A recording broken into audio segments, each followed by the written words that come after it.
ഏതോ സിനിമയിൽ പറയുന്ന പോലെ ബഷീർ സാഹിബിൻ്റെ കോഴിക്കോട്, സാമൂതിരിയുടെ കോഴിക്കോട്, വാസ്കോ ചേട്ടൻ വന്നിറങ്ങിയ കോഴിക്കോട്.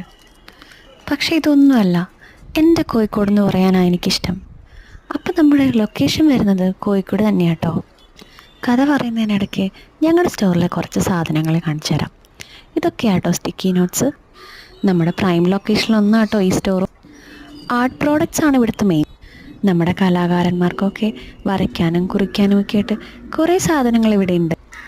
അതൊക്കെ പോട്ടെ, 10-35 വർഷങ്ങൾക്ക് മുമ്പ് ഞങ്ങളുടെയൊക്കെ അപ്പൻ ഈ കോഴിക്കോട് നഗരത്തിലോട്ട് വന്നപ്പോൾ വാസ്കോ ചേട്ടനെ പോലെ ഇവിടം പിടിച്ചടക്കാമെന്ന് കരുതിയിട്ടൊന്നുമല്ല കേട്ടോ വന്നത്. പക്ഷേ ഈ മണ്ണ് ഞങ്ങൾക്ക് തന്നത് വലിയ സൗഭാഗ്യങ്ങളായിരുന്നു.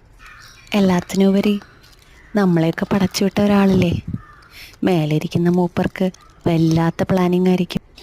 ആ പ്ലാനിങ്ങിൻ്റെ ചില രംഗങ്ങളും ഭാവങ്ങളും ഞാൻ നിങ്ങളോടുകൂടി ഷെയർ ചെയ്യാം.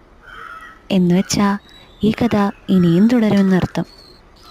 അപ്പോൾ പുതിയ വീഡിയോസിലൂടെ നമുക്ക് ഇനിയും കാണാം.